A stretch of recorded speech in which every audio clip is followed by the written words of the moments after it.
isi lahan. Ya. Kalau di Asia.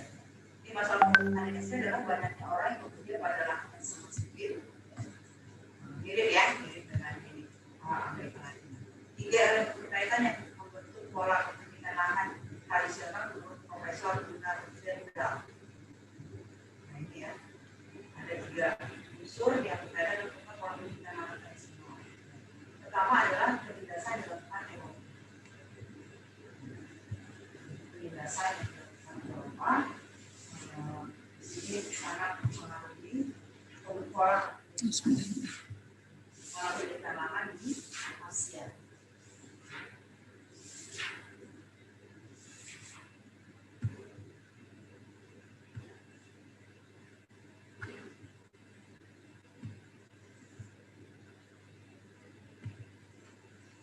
Sudah terlihat ya proses bisnis SP 2020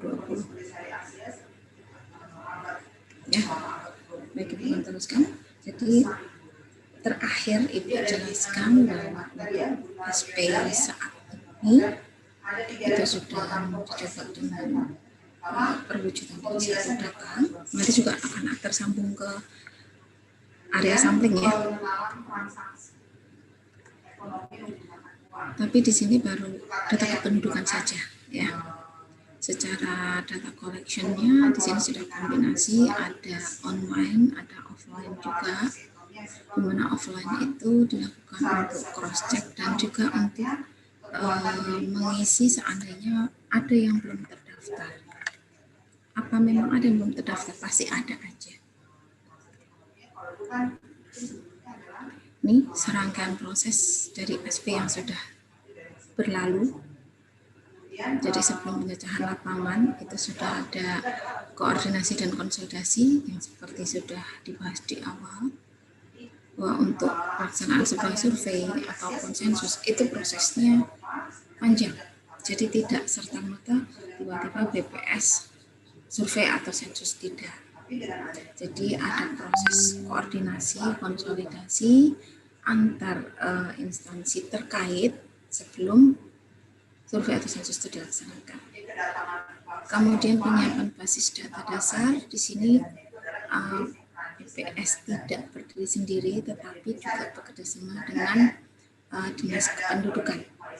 Ya, karena untuk SP 2020 ini mau adopsi dan juga mau penerapan satu data, artinya data yang nanti dihasilkan itu bisa digunakan oleh seluruh user, konsumen data. Sensus mandiri, penyusun daftar kependudukan, pemeriksaan daftar penduduk, dan baru verifikasi. Jadi apa yang terdaftar di RT, RT ini tuh daftar keluarga yang ada tuh ini nih, itu akan bisa langsung terdeteksi ketika pengecekan lapangan apakah benar memang di RT ini tuh yang tinggal itu si A, si B, si C, dan seterusnya. Kalau misalkan ada orang lain juga akan ada audit, dan itu langsung bisa dicek sampai level RT, bisa melihat secara langsung melalui satu sumber ya. Kemudian ini contoh pilot survei di daerah NTB kalau nggak salah. Nah, ini di Makassar. Ini contoh tampilan cawi dari SP saat itu ya, online-nya. Jadi bisa dilihat sampai level SLS itu bisa dilihat data kependudukannya seperti apa. Jadi yang sampai Pak RT pun bisa ngecek ya. Dari provinsi berarti seluruh instansi di level provinsi, kabupaten, kecamatan, desa sampai SLS itu bisa melihat data kependudukan mereka. Jadi kalau ingin melihat data kependudukan mereka terkait data yang ada ya, itu akan bisa dilihat secara online langsung melalui satu sumber. Tapi baru ini yang bisa, selebihnya belum. Oke. Ini contoh. Jadi ada info seperti ini yang bisa dilihat sampai level RT. Saat itu langsung sampai sekarang pun juga bisa. Oke. Jadi sudah detail data yang tersedia yang bisa dilihat melalui satu sumber. Tapi baru ini yang bisa, yang lainnya belum. Yang lainnya itu banyak, data industri, data pariwisata dan lain sebagainya masih banyak. Oke, terkait satu data untuk SP Ibu rasa cukup. Sekarang Ibu akan masuk ke area sampling dan dia pun juga nanti akan ada kaitannya dengan yang SP tadi.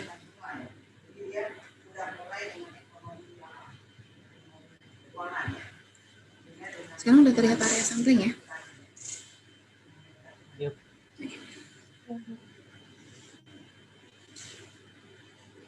Area sampling. Apa sih area sampling? Nanti akan dibahas. Yang akan kita bahas di materi area sampling, di antaranya pengertian area sampling, pemetaan wilayah SP, nah nanti Ibu akan ceritakan dari SP 2000, 2010 dan sekarang. Kemudian area sampling itu sendiri close segment dan open segment.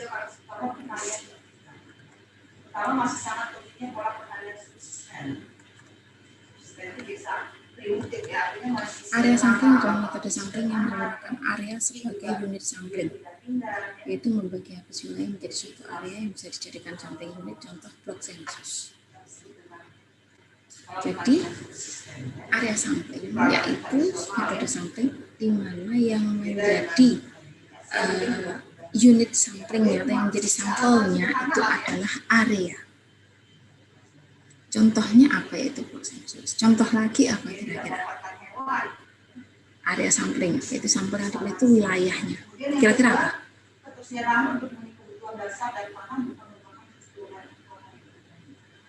Kalian ada ini nggak? Ada statistik apa sih namanya? Official statistik. Statpro ada, Bu. Nah, kira-kira di antara official statistik itu yang menggunakan penerapan dari area sampling apa kira-kira? KSA, Bu.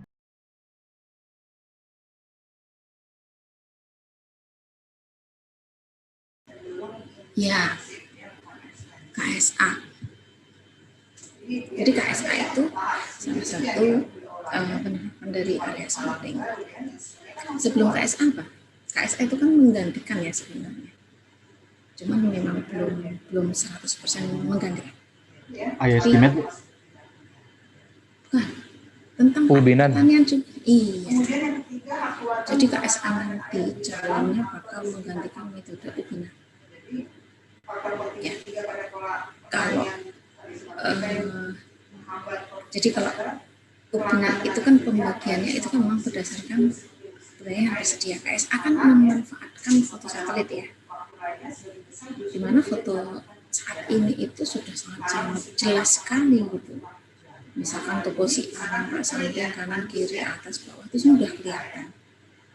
Kalau dulu, iya, metode ubinan itu masih belum bagus karena foto satelit juga belum terlalu bagus. Kalau sekarang foto satelit itu bukan sampai titik koordinat aja jelas. Ya meskipun pasti ada presisi ya. Misalkan ada akurasinya sampai berapa meter itu kan ada. Tapi kalau untuk daerah kota atau daerah-daerah yang tidak terlalu banyak dataran tingginya, biasanya kan jalan sinyal itu tidak terlalu banyak halangan. Sinyal satelit, jadi itu fotonya bagus-bagus biasanya. Tapi Bu, kalau yang daerah, ya. maaf Bu, kalau yang Ya. saya tahu KSA itu untuk penentuan luas lahan panennya aja, tapi yang ubinan ini untuk penentuan produktivitasnya, Bu. Nantinya bisa juga digunakan untuk produktivitas. Oh, KSA itu bisa untuk produktivitas juga, Bu. Sebenarnya bisa, tapi memang saat ini belum bisa digunakan untuk estimasi itu, karena memang belum bisa seluruh untuk wilayah untuk pertanian itu bisa dipilih secara bagus. Beberapa daerah, baru beberapa daerah, Jawa dan yang masih bagus di Bali kemarin masih bagus untuk estimasinya. Kenapa? Produktivitas dari luas lahannya itu bisa diestimasi nanti untuk produksinya. produksi, lebih ke produksi, sorry, bukan produksi. Iya Bu, soalnya kalau yang kami pelajari di statistik produksi itu yang penentuan luas lahan panennya menggunakan KSA, terus produktivitasnya menggunakan ubinan, nanti yang buat produksinya itu perkalian antara luas panen sama ininya Bu, Ya, produktivitasnya. iya, sorry, produksi bukan produktivitas. Kalau dulu kan KSA baru, secara KSA udah dipelajari kan Sudah Bu. di Avusio. Nah, dulu cuma diterapkan di satu kabupaten, kemudian berkembang satu provinsi, dan terakhir 2018. Apa udah ada lagi yang terbaru lagi? Apa itu yang terakhir 2018? Nah, itu sebenarnya ingin diterapkan di seluruh Indonesia, tapi ya kendalanya itu tadi, ada beberapa wilayah yang memang fotonya itu belum terlalu bagus, termasuk salah satunya SP. Untuk SP 2020 saat ini petanya lagi itu bukan blok sensus tetapi sudah peta SLS dengan batasnya sudah titik koordinat. Kalau dulu yang namanya menggunakan peta SLS itu agak rancu karena batas SLS itu tidak terlalu jelas. Kadang batasnya rumah, batasnya bukan batas-batas yang jelas lah. Bukan batas jelas itu dalam arti peluang perubahan batas itu sangat besar.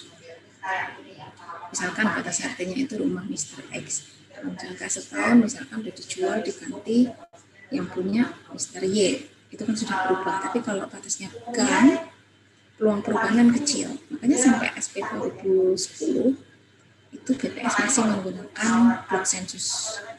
Tapi untuk 2020 karena memang sudah bisa secara online, jadi sudah menggunakan batas SLS dengan batas-batasnya itu menggunakan koordinat. Seperti tadi ya, kalau dulu itu belum bisa.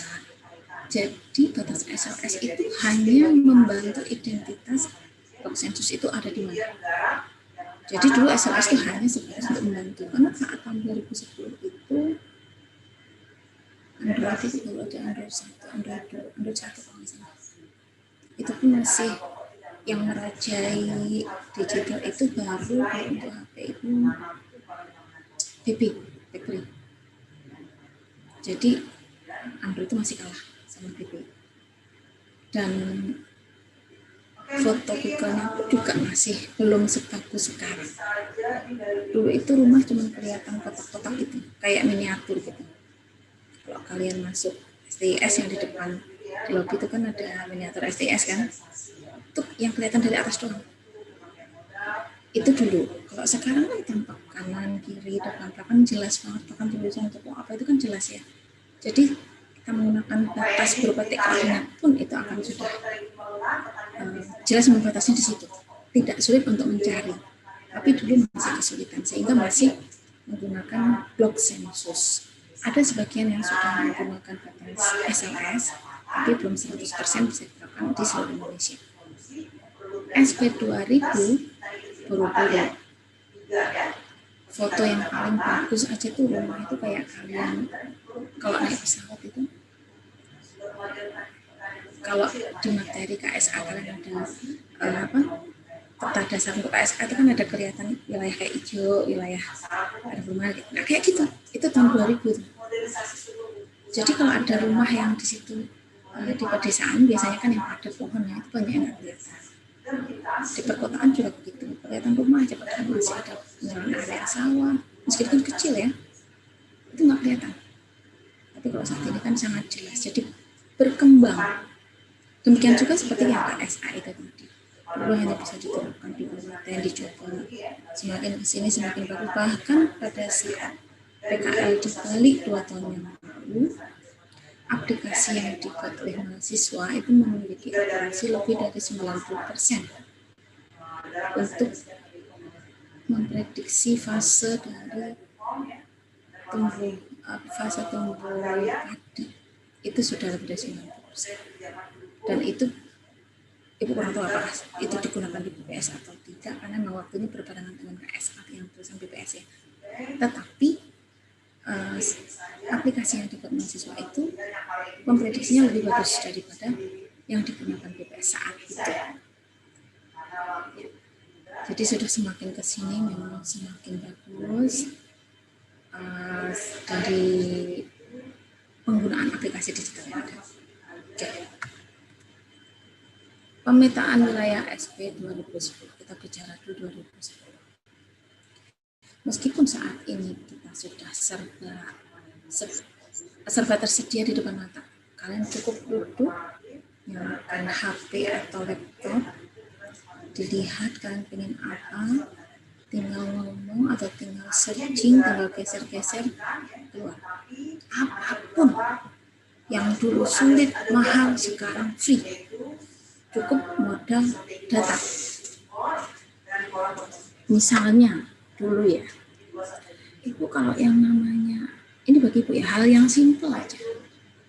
Pengen bikin kue yang hanya bisa dibikin oleh orang-orang tertentu, sekarang bisa. Bikin misalkan cara memperbaiki ini yang semua nggak bisa, sekarang bisa. Bahkan Ibu yang tidak belajar IT, kemarin HP mengalami bootloop, bisa Ibu nyalakan dari tutorial yang ada di YouTube. Simpel ya. Sekarang serba praktis. Dulu boro-boro kalau untuk belajar, untuk bisa bikin apa ya, menyalakan lampu untuk bikin sendiri aja itu harus belajar elektronya terlebih dahulu. Bagaimana jalur dari MCB, komponen apa aja yang harus dipasang kalau bikin bel supaya bunyinya seperti ini, MCB-nya jalurnya seperti apa aja yang harus dilakukan, itu semuanya harus belajar dari nol. Tapi sekarang sudah tersedia tanpa harus ada guru. Selama di YouTube itu sudah tersedia tutorialnya, kalian bisa cek. Ya yang pasti harus mau mencoba, harus mau mendengarkan dan berkorban. Pasti akan ada korban. Kalau ada guru kan beda ya, sudah tahu hasil seperti ini. Walaupun berkorban itu sudah ada barangnya yang mau dikorbankan. Tapi kalau sendiri ya, tapi sekarang serba murah dibandingkan. Demikian juga ketika pelaksanaan SP, di mana dalam SP itu salah satu produknya adalah master frame. Master frame yang akan menghasilkan sampling frame untuk setiap kegiatan survei yang terkait. Mau survei terkait kependudukan? Ada. Terkait ekonomi? Ada. Terkait pertanian? Ada. Frame intinya, master frame-nya itu ada. Makanya di dalam sensus itu pemetaan penting sekali. Karena apa? Untuk menghindari lewat atau double data, kelewat terdata itu sangat-sangat dihindari. Makanya peta itu benar-benar dibuat seakurasi mungkin, batas-batasnya. Jadi bukan hanya sekedar dari ini sudah ada nih peta dari kelurahan, sudah dipakai. Enggak.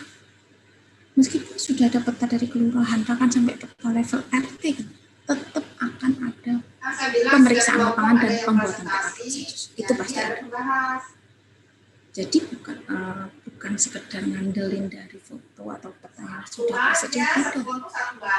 BPS tetap menerjunkan petugasnya untuk ke lapangan, ngecek kalau ada yang kurang bagus diperbaiki. Namanya peta kan kadang kalau belok-belok dikit bikin lurus gitu. Ya kalau belok-belok, kalau misalkan memang ada gang itu dibuat. Jadi peta buat sensus itu benar sampai sedetail itu.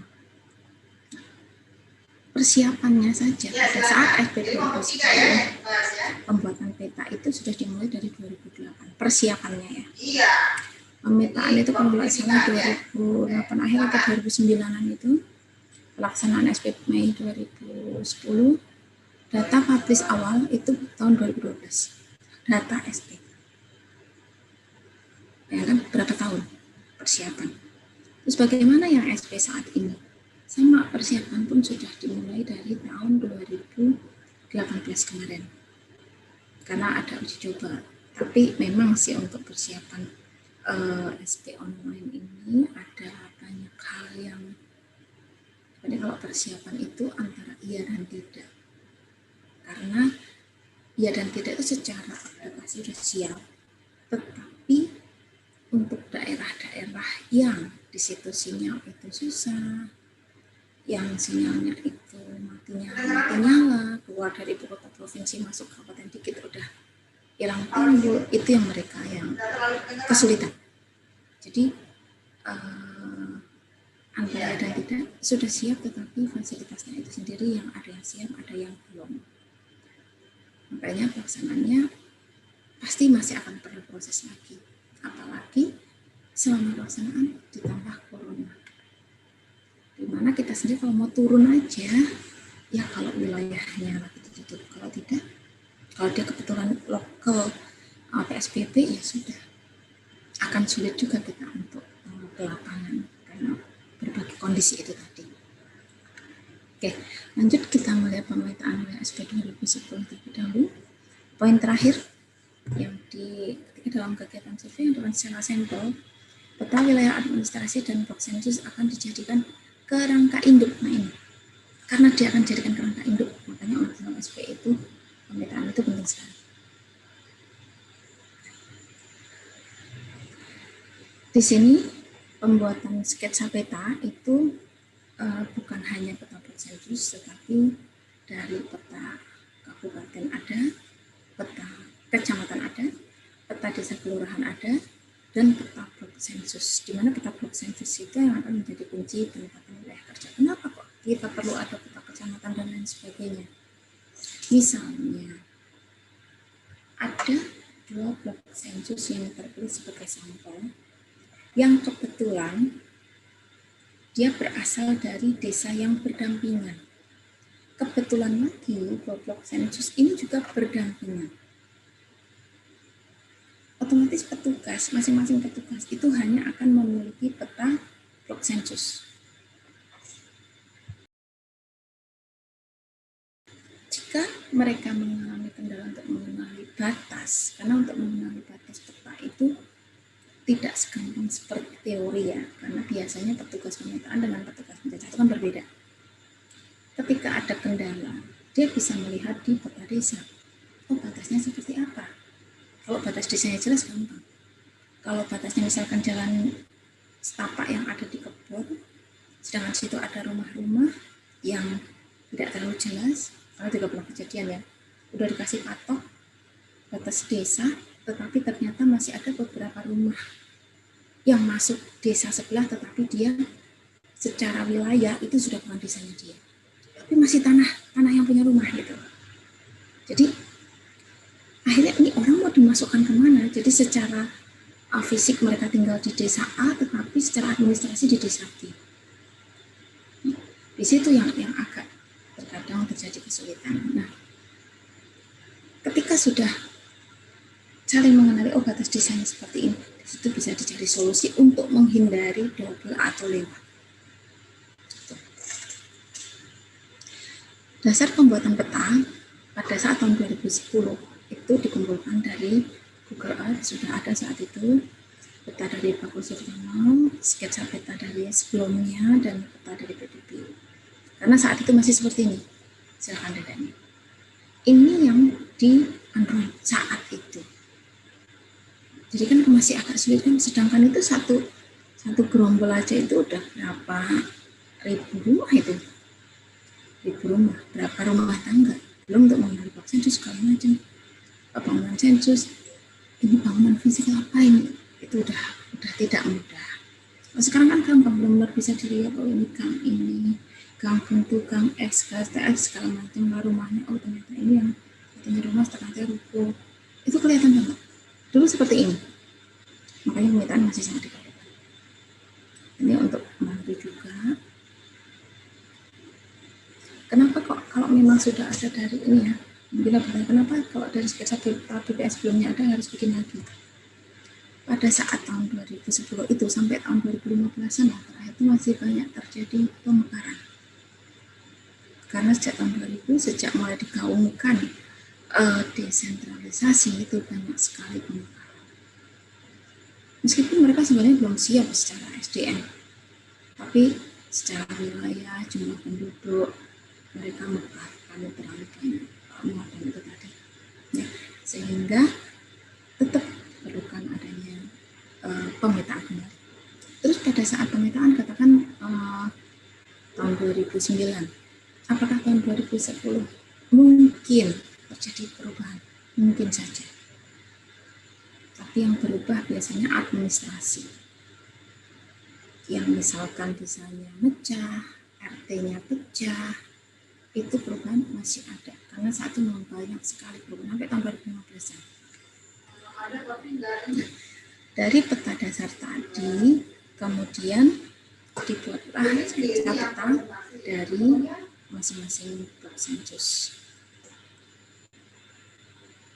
Tujuan dari pembuatan tadi adalah untuk menjaga tepat posisi dan tepat bentuk. Oke, ini Ibu rasa tidak usah dijelaskan, kalian bisa baca sendiri. Blok sensus. Blok sensus dalam aspek ada 3 istilah: biasa, khusus, persiapan.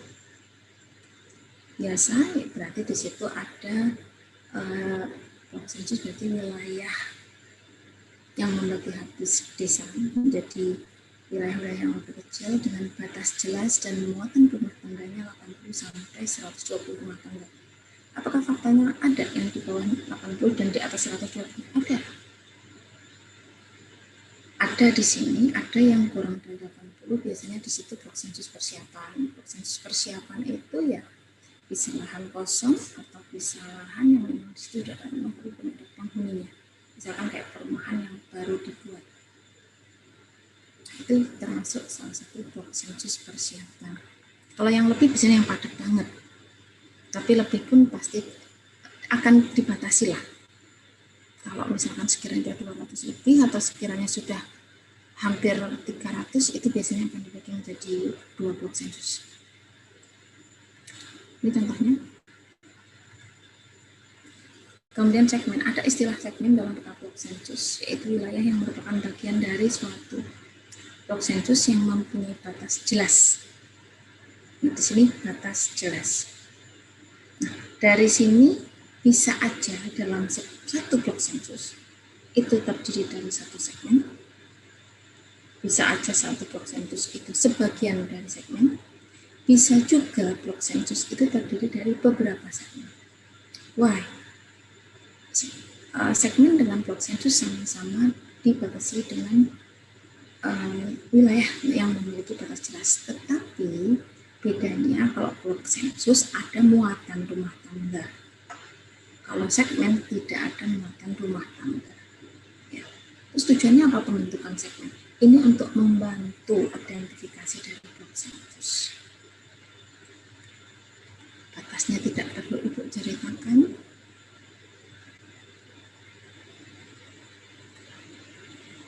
Unsur-unsur peta juga bisa dibaca sendiri, arah mata angin, yang pasti ini semuanya penting. Nanti mungkin bisa langsung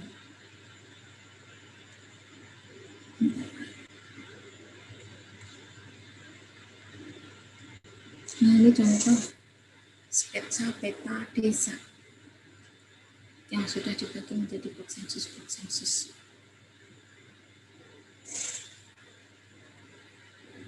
Syarat pembentukan DS nih, jadi satu desa atau kelurahan terbagi habis menjadi blok sensus yang muatan setiap blok sensus antara 80 sampai 120. Pendekatannya KK, BSPTT, bangunan sensus bukan tempat tinggal, dan bangunan sensus tempat tinggal.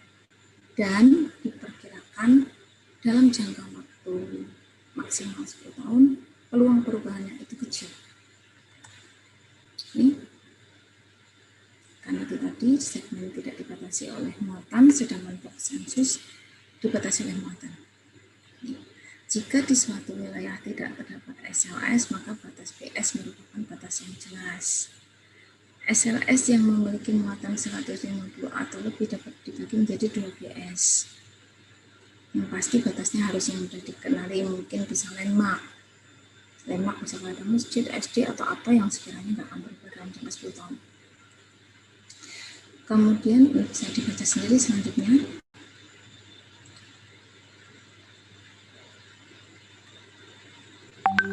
Penomoran zigzag. Nah, zigzag yang dimaksud kurang lebih seperti ini ya. Coba kalian perhatikan urutannya 001D, 002D, 003B, sampai 006B, 007D. Jadi zigzagnya itu bergeraknya itu dihabiskan satu batas konsensus, baru bergerak zigzag. Jadi bukan zigzag yang ada malah zigzag benar-benar zigzag dalam skala kecil yang ada malah bisa bingung sendiri. Jadi dihabiskan satu batas dalam satu konsensus itu bergerak ke arah yang kebalikannya. Dan seterusnya segmen juga begitu. Nah, dulu, Tanya. iya silakan. Nah, iya Bu. Nah, jadi kan untuk yang ini kan yang 2010 Bu ya. Iya. Nah, yang setahu saya untuk yang 2020 itu satu blok sensus itu idealnya muatannya itu berkisar antara 120 sampai 180 gitu. Dengan maksimal itu 240 muatan. Nah, itu kenapa ada perubahan gitu Bu? Terus untuk pembentukan blok sensus itu apakah hanya didasarkan pada muatan saja? Apa nggak didasarkan, tidak mempertimbangkan luasnya gitu? Maksudnya kan ada, misalkan untuk wilayah kota itu kan ya mungkin dia dengan wilayah yang kecil muatannya itu udah terpenuhi syaratnya Bu. Tapi untuk yang wilayah-wilayah desa yang mungkin rumah-rumahnya itu menyebar untuk masuk ke kriteria blok sensus kan mungkin dia kayak akan luas sekali gitu Bu wilayah blok sensusnya. Ya, jadi kalau untuk sensus memang tidak mempertimbangkan luas, tapi yang dipertimbangkan adalah batas jelas dan muatan. Tapi yang pasti dia adalah bagian dari desa ya, atau kelurahan. Jadi misalnya nih, ada satu sensus yang dia itu batas jelasnya ternyata sudah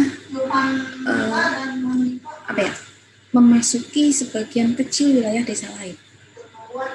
Nah, yang wilayah desa lain nggak diambil, tetap batas desa itu adalah menjadi batas blok sensus, meskipun batasnya terkadang ada kan yang nggak jelas ya. Jadi misalkan ada juga dulu itu batas desanya itu kalau nggak salah jalan setapak, tapi dulu itu kebun dan jalan setapaknya itu karena nggak pernah dilewatin, sudah pavingnya itu sudah mulai hilang dan sudah mulai tumbuh rumput, dan situ ada rumah. Dan ternyata secara administrasi orang-orang itu sudah masih masuk di desa yang menjadi wilayah tugas mahasiswa saat itu ya. Tetapi secara fisik mereka itu sudah tinggal di wilayah desa sebelah. Karena setelah ditelusuri itu ketemu patokan batas desa. Jadi batas blok sensus itu memang tidak melihat luasnya, tapi batas jelas dan muatan. Kalau masalah nanti ada wilayah blok sensus yang luas sekali, biasanya di pedesaan, kemudian ada luas wilayah yang sedikit tapi sudah padat di perkotaan, nanti ada unsur biaya. Makanya untuk biasanya kalau survei BPS skala besar kan metode sampelnya pasti multi stage ya, dan setiap stage itu unsur biayanya ada. Biaya di perkotaan dengan pedesaan itu beda ya, tergantung juga kayak biaya. Meskipun di perkotaan itu katakan untuk mencapai satu blok sensus itu diperlukan waktu yang lebih sedikit, tetapi untuk memperoleh datanya itu juga capek. Tahulah sifat orang perkotaannya dibandingkan dengan sifat orang pedesaan. Orang perkotaan 24 jam itu selalu ada orang, tetapi untuk memperoleh data itu tidak semudah kita di pedesaan. Cuman kadang ada yang terlena, kalau di pedesaan kan diajak ngobrol itu ada yang nggak enakan, yang ada malah ikut ngobrol nggak selesai. Kalau di perkotaan Kalau di sini intinya capek jalan aja. Kalau di kota capek mulut. Jadi masing-masing nanti akan ada perbedaan di biaya. Makanya jumlah sampelnya juga berbeda. Kemudian untuk jumlah yang sekarang, nanti ibu sih ingin ini ibu lagi ngumpulin materi untuk SP yang sekarang supaya bisa memberikan informasi. Kalian kan sudah mulai kayak PKL kalian juga online, kalian sudah mulai mengumpulkan materi online juga, di mana untuk pelaksanaan survei online sendiri di Indonesia itu masih sangat jarang. Bahkan TPS sendiri untuk online itu masih belum berani menjamin tingkat errornya itu bisa seminimal mungkin. Karena ya orang Indonesia sendiri, masyarakat kita sendiri ketika yang satu data kemarin ya, salah satu kendalanya kan respondennya, kesadaran untuk data itu masih sangat kurang. Kalau yang tinggal di perkotaan mungkin asalkan kita bisa pandai menyampaikan, pandai mencari trik untuk memperoleh data, insya Allah tidak akan untuk memperoleh data sampai sedetail apapun lebih mudah. Tapi kalau di pedesaan terkadang harapannya bantuan. Jadi setiap yang datang itu dipikirnya akan memberikan bantuan. Awalnya baik, nanti ketika selanjutnya agak kesulitan. Tapi asal udah bisa nembus pimpinannya, kalau misalnya di desa ya berarti kepala desanya, di RT sudah bisa nembus RT, welcome banget. Kalau di kota setiap rumah kita harus bisa nembus, memiliki trik yang berbeda-beda, jadi ada plus minusnya tersendiri. Kemudian mengenai perubahan muatan, yang pasti itu tidak jauh dari intinya sebelum BPS itu mengubah muatan itu, biasanya BPS itu mengubah selalu ada dasarnya adalah apa yang sudah diterapkan di UN, dan UN ketika sudah menerapkan itu sudah dari terlebih dahulu. Dulu dalam satu persentus itu memang cenderung untuk kemungkinan mengumpul situ, heterogenitasnya itu lebih kecil, dan kalau muatannya itu besar, heterogenitasnya itu lumayan besar. Dulu pun juga begitu, satu blok sensus sampel itu 16 ruta, udah mewakili 80 sampai 120 ruta. Sekarang cuma 10, itu sudah cukup karena yang mengumpul tadi, karena lebih padat juga, penduduk juga lebih banyak, sehingga dengan muatan yang diperbesar pun itu masih cukup. Reason awal reason dasar itu secara detail nanti ibu akan carikan materi sendiri mengenai SP yang sekarang ya, karena ada beberapa yang ibu belum kumpulkan, belum diberi dari koordinator, jadi biar satu kata. Kembali, jadi bagaimana perjalanan sampai sekarang ya?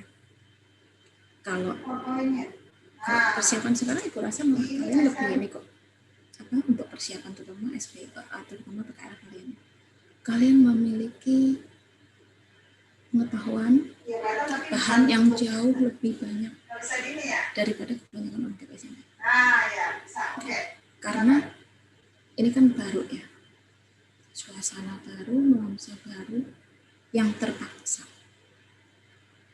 tetapi SDM-nya masih SDM yang sama, respondennya masih responden yang sama, produsen konsumen data masih sama dalam arti ya kualitasnya, kualifikasinya, kesadarannya masih sama, tantangannya masih sama, tapi metodenya dipaksa harus baru. Tentunya berproses. Dalam proses pun ya seperti yang terakhir Jumat kemarin ya, yang pembuka di PKL pagi itu kalau salah. Jadi kendala online tentunya memang banyak hal yang kita nggak bisa kontrol. Nah, untuk bisa mengurangi, meminimalisir itu, kalau misalkan bisa memungkinkan untuk revisi, reinterview, atau kalau memungkinkan bisa didatangi, atau kalau misalkan ada yang memungkinkan untuk diwawancara langsung, misalkan telepon atau apa, itu harus diperkirakan keseluruhannya. Cuman yang jadi pikiran Ibu sebenarnya yang belum terjawab sampai sekarang ya. Ibu sering menemui orang pegang HP Android bisa pakai, tapi ketika ditanya email bingung. Pernah nggak nemuin itu? Itu sering. Padahal nanti kan kita sering email itu pasti akan terpakai. Tapi Ibu sering menemui, bahkan dia tuh sudah, dia secara pendidikan bersama SMA. Dia bisa pakai Android, pakai WA bisa, kirim foto, segala macam bisa. Tetapi ketika sudah bicara email lupa, passwordnya apa lupa. Padahal email ada, tinggal ngecek, caranya nggak tahu. Nah itu coba dipikirkan ya, dipikirkan oleh kalian kaitannya sama PKL, bukan di materi ini ya. Oke, lanjut. Dulu itu bikin petanya jiplak karena ya fotonya masih, foto-foto peta yang ada masih belum sedetail sekarang. Jadi untuk bikin peta itu dulu sampai SP 2010 masih menjiplak. Jadi setelah dijiplak nanti diperbesar dengan bantuan skala. Nih. Sedetail itu. Nah, bahkan pada saat tahun 2010 peta digital yang bisa disiapkan PPS itu masih kayak foto aja, kayak scanan petanya aja. Jadi sudah ada gambar-gambar rumahnya segala macam, yang nggak ada itu hanya beberapa. Jadi beberapa sudah bisa, tapi sebagian kecil ya kosong seperti ini. Kalau kosong kan kalian benar-benar menelusuri dari awal kan peta box sensus. Tapi kalau misalnya sudah ada rumah-rumahnya kan sama aja kayak ya kayak ngulang aja gitu. Tapi sebagian besar sudah ada rumah-rumahnya, karena ya itu. Jadi peta digitalnya berasal dari manual. Tapi kalau saat ini kan peta digitalnya benar-benar dari peta Google, bisa diedit di situ langsung. Emang jauh lebih bagus saat ini. Nah, di sini jadi dalam peta ini jelas jalan-jalannya, kemudian main map-nya apa. Ya kalau sekarang nggak perlu, udah jelas seperti tadi yang tampilan tadi ya, bahkan sampai level PLT pun bisa melihat secara detail siapa aja yang tinggal di wilayah RT tersebut. Dalam satu rumah itu yang kepala rumah tangganya ini siapa aja yang di dalamnya, itu terlihat jelas untuk saat ini. Tapi dulu ya seperti ini. Oke, sampai sini ada yang mau ditanyakan?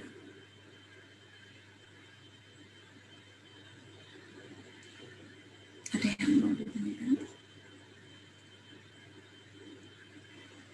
Oke, tidak.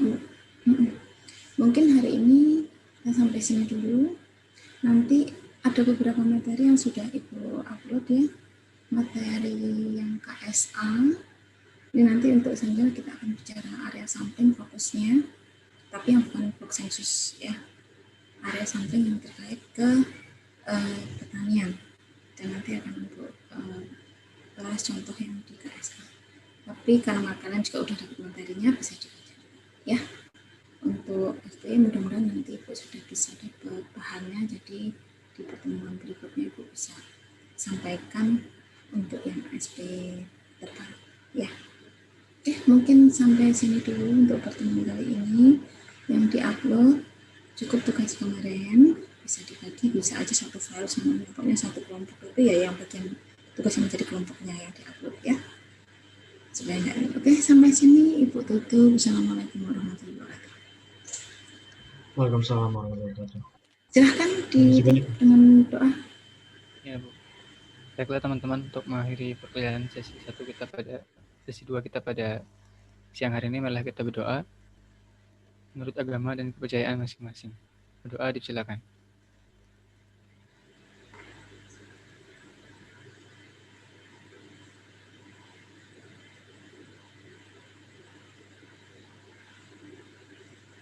Berdoa selesai. Baik, sampai ketemu lagi ya. Terima kasih banyak Bu.